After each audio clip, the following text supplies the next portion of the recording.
Halo semua, di video kali ini saya akan berbagi tentang deflasi.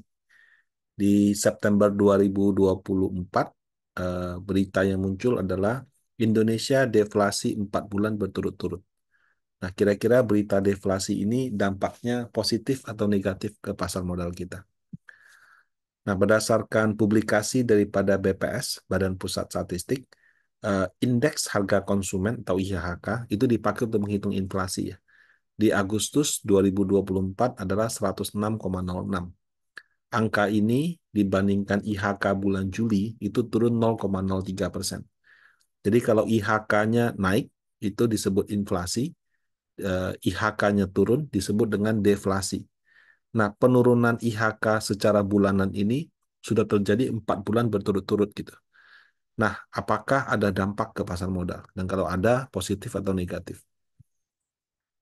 Nah, angka inflasi itu yang tertinggi di tahun ini adalah 3,05%. Itu terjadi di bulan Maret, Bapak Ibu ya. Ini saya kasih contohnya di sini. Ini data dari BI. Tahun 2024 ini paling tinggi di 3,05 di bulan Maret. Nah, Agustus ini 2,12. Jadi dari 305 ini. Dan kalau kita lihat flat, turun, turun, turun, turun. Nah, makanya disebut deflasi. Padahal sebenarnya masih inflasi itu. Cuman kalau kita baca ya 2,12% itu artinya kalau harga secara umum di Agustus 2023 dibandingkan dengan Agustus 2024 itu masih naik 2,12%. Tapi kalau harga di Juli 2024 dibandingkan dengan Agustus 2024 itu mengalami penurunan seperti itu. Jadi month to month-nya deflasi, kalau year on year-nya inflasi. Year to date itu berarti dari Januari, Februari, Maret sampai Agustus itu masih inflasi 0,87%. Nah, yang jadi pertanyaan, inflasi kan sudah terjadi. Kira-kira ini positif atau negatif? Itu tergantung dari perspektif di mana kita melihatnya. Nah, saya punya beberapa perspektif gitu ya. Pertama, dari sisi pencapaian target ekonomi makro. Pemerintah sama Bank Indonesia itu setiap tahun itu bikin target. Inflasi berapa, BI rate berapa, kemudian GDP, tingkat pengangguran, yield imbal hasil, dan sebagainya gitu. Nah, khusus untuk inflasi itu di 2024 targetnya adalah 2,5% plus minus 1. Dan inflasi ya, bukan deflasi ya. Jadi targetnya adalah inflasi 2,5% plus minus 1. Artinya bisa 1,5% sampai 3,5%. Nah, 2,12 di bulan Agustus itu artinya masih masuk dalam target. Dan targetnya relatif yang bawah ya. Kalau dia 2,5 kan yang tengah. Di bawah 2,5 berarti kan di bawah target seperti itu. Maksudnya dalam range target tapi yang batasan bawahnya. Nah, jika target inflasi tercapai dan terkendali, maka Bank Indonesia selaku pengambil keputusan untuk kebijakan suku bunga itu punya kelonggaran untuk menurunkan tingkat suku bunganya. Nah, kalau secara teori, kalau suku bunga turun, itu akan menguntungkan bagi reksadana fixed income, karena reksadana fixed income invest di obligasi dan harga obligasi naik. Seperti itu. Itu dari perspektif kebijakan ekonomi makro.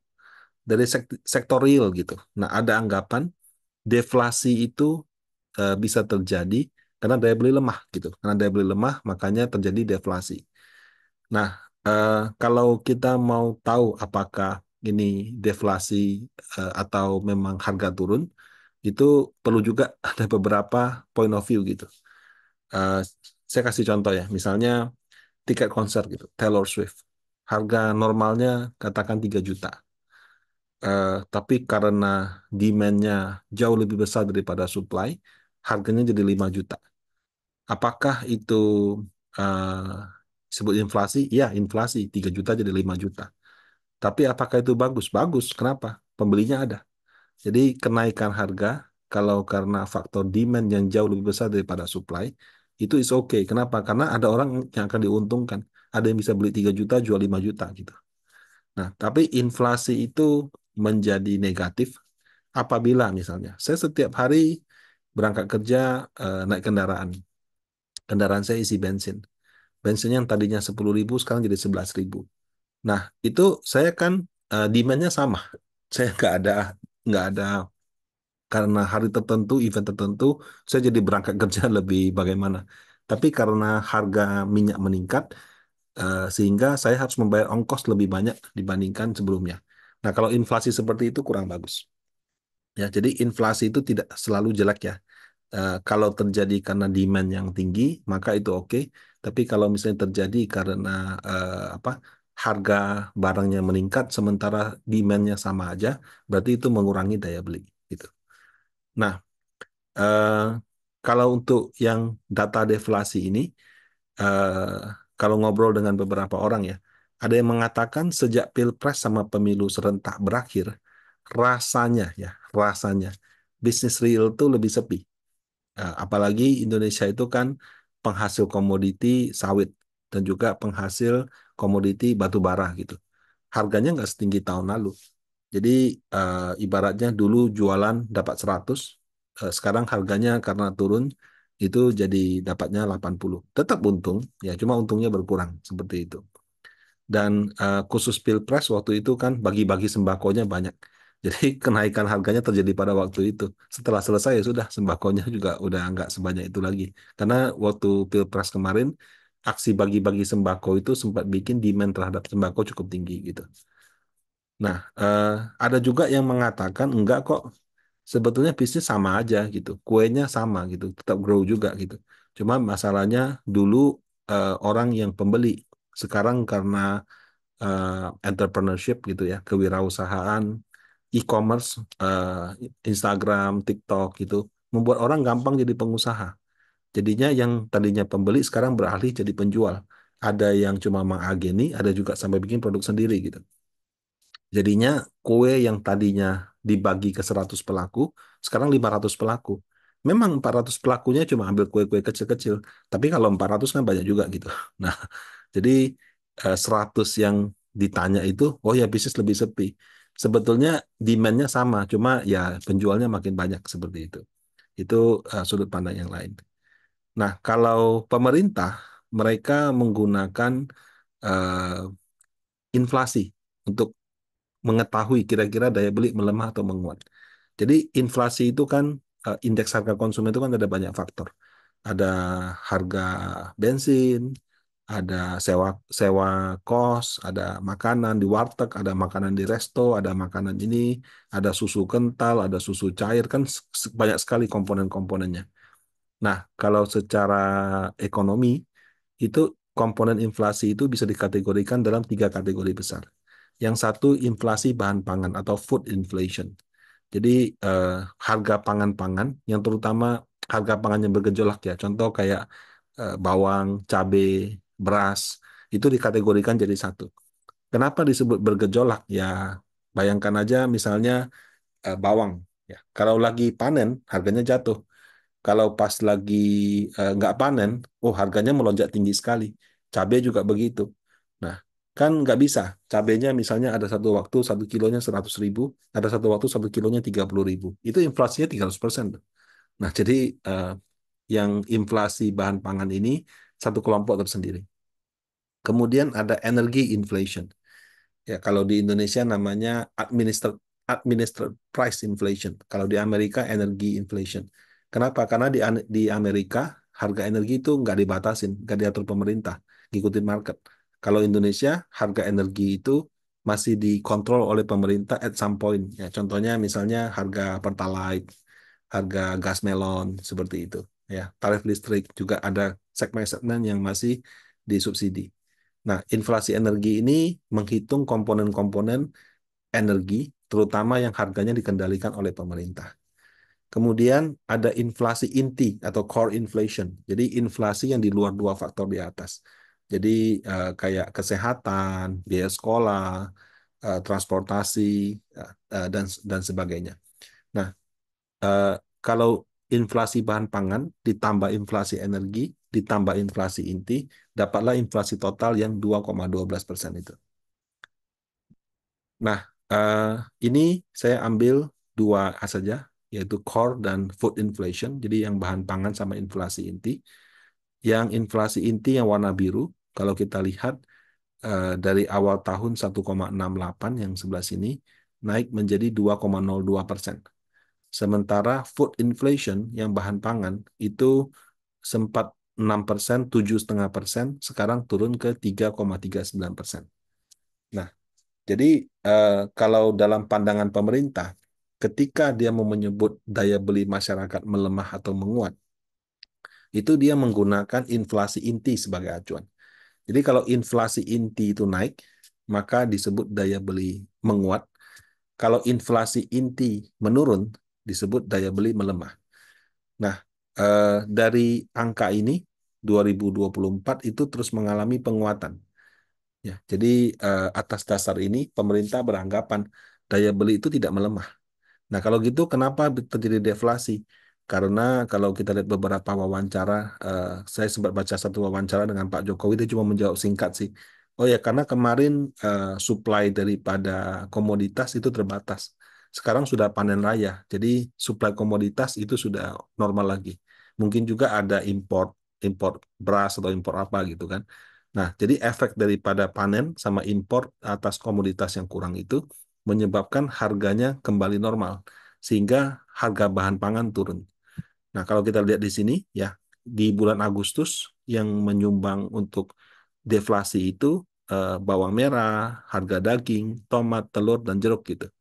Nah, jadi eh, pelemahan dari deflasi ini bukan pelemahan daya beli, tapi lebih karena harga pangan yang sudah mengalami penurunan. Nah, harga pangan kenapa turun? Ya, tadi itu bisa karena impor, bisa juga karena supply demand-nya tadi misalnya ada masalah, sudah dibereskan, bisa juga karena sudah panen raya seperti itu. Bawang itu terutama kan, kalau pas lagi panen harganya jatuh, kalau pas lagi belum panen harganya berlipat-lipat gitu. Nah, jadi dari perspektif pemerintah itu tidak terjadi penurunan daya beli. Nah, dari kita sebagai investor pasar modal, deflasi itu ngaruh nggak sih ke kinerja perusahaan-perusahaan? Nah, kalau yang seperti ini lebih mudah ceknya. Kita bisa lihat angka penjualan dan laba bersih. Tumbuh nggak dari periode yang lalu? Nah, sampai dengan semester 1 2024 ini, kalau saya lihat secara umum itu relatif flat gitu. Bank yang mewakili mungkin 50% daripada ekonomi kita masih tumbuh. Bank BCA masih naik belasan persen. Tapi Bank BRI flat. Mandiri juga di bawah 10%. Bank BRI kalau nggak salah juga di bawah 10%. Ya, jadi apa namanya? Kalau dibilang uh, perbankan flat. Kalau kita lihat yang sektor real gitu ya, itu turun dikit gitu. Jadi kalau kita ambil secara global, uh, bisa dikatakan eh, kinerja emiten itu relatif flat di tahun sampai dengan semester 1 2024 ini. Seperti itu. Ya. Nah, tapi kalau kita mau mendefinisikan dia melemah atau menguat, nggak bisa ambil cuma sampai semester 1. Kita perlu lihat paling tidak kuartal 3 atau full year.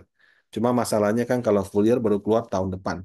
Nah, kalau yang keluar di akhir tahun itu kira-kira yang laporan keuangan kuartal 3. Nah, dari sisi masyarakat umum, ya kalau masyarakat umum kan tergantung ya. Ada yang kelasnya high, yang basically eh, makan atau apa nggak pernah cek harga lagi gitu. Ada kelas yang bawah, yang apa-apa murah dapat bantuan subsidi sana sini. Sama ada kelas menengah yang kena gencet gitu. Subsidi nggak dapat, tapi kalau harga naik dia kepepet gitu. Nah, secara umum ya memang ada anggapan judi online ini membuat daya beli masyarakat jadi melemah. Kenapa? Karena pemberantasannya juga terkesannya kok kayaknya kurang serius gitu ya. Walaupun belakangan saya lihat cukup oke sih. Saya kasih contoh aja tempat saya itu ada rekening diperintahkan dibekukan karena ternyata ketahuan orang ini kerja di untuk judi online seperti itu. Ya, jadi orangnya kayak kalau nggak salah saya tanya sih ini siapa ya? Oh, eh, kita dari perusahaannya dapat surat supaya ini dibekukan. Pas saya tanya marketingnya, oh ya memang ini beberapa tahun yang lalu orangnya info memang dia mau kerja di luar negeri yang apa memang negara-negara yang memfasilitasi judi online itu gitu. Nah, artinya rekeningnya dibekukan. Cuma seberapa drastik ya saya tidak tahu. Kebetulan tempat saya cuma satu yang disuruh bekukan. Tapi kalau di bank mungkin bisa lebih banyak. Em, tapi selain judi online, Bapak Ibu, kalau kita survei masyarakat di bulan Juni, Juli, Agustus, ya itu bertepatan sama bulan masuk sekolah, Bapak Ibu. Ya, jadi yang baru masuk sekolah atau yang mungkin semester baru lah daftar sekolah gitu. Nah, biasanya pada bulan-bulan ini bapak-bapak sama ibu-ibu pada stres tuh. Kenapa? Karena kan biaya daftar ulang tidak murah gitu ya. Yang baru masuk, kalau kita lihat beberapa sekolah yang elit, wah itu harganya juga nggak murah, bisa puluhan juta sampai ratusan juta bahkan kalau yang sudah elit gitu. Nah, kalau yang negeri memang lebih murah, tapi kan harus beli kayak baju, seragam, dan lain-lain. Jadi di bulan-bulan anak-anak sekolah itu ya tidak sedikit Bapak Ibu mungkin yang kalau demi anaknya ya sudahlah mungkin kita pinjam uang ke bank, pinjam atau gadaikan barang dan macam-macam. Nah, kalau sudah seperti itu daya beli bukan daya beli sih lebih tepatnya dulu punya 100 saya mungkin belanja untuk sendiri sekian, tapi kalau sekarang anak mau sekolah gitu kan ya uangnya ke sana dulu, terpaksa pengeluaran kita dikurangi gitu. Nah, jadi kelihatannya seperti daya beli berkurang, tapi lebih ke uangnya itu dipakai untuk hal yang lain gitu.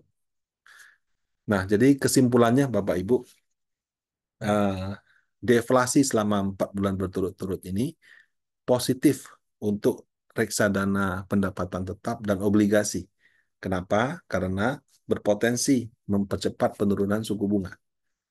Terhadap reksadana saham bagaimana, Pak? Nah, kalau saham itu masih harus lihat laporan keuangan Q3 atau Q4 yang kemungkinan relatif flat gitu. Jadi kalau dia terjadi deflasi, mungkin tidak tumbuh ya, tapi relatif flat. Tapi kalau seandainya ya, jika seandainya ternyata Q3 bisa tumbuh, tumbuhnya let's say bisa di atas 10%, berarti ya tadi sesuai asumsi pemerintah tadi, deflasi ini lebih kepada harga pangan. Kalau daya belinya masih terjaga karena inflasi inti masih naik. Nah, kalau memang apa statement pemerintah seperti itu baru akan terbukti kalau di Q3 Q4 nanti ternyata penjualan sama laba bersih emiten tuh bisa tumbuh di atas 10%. Nah, kira-kira demikian analisis saya terhadap kondisi deflasi. Semoga bermanfaat. Terima kasih.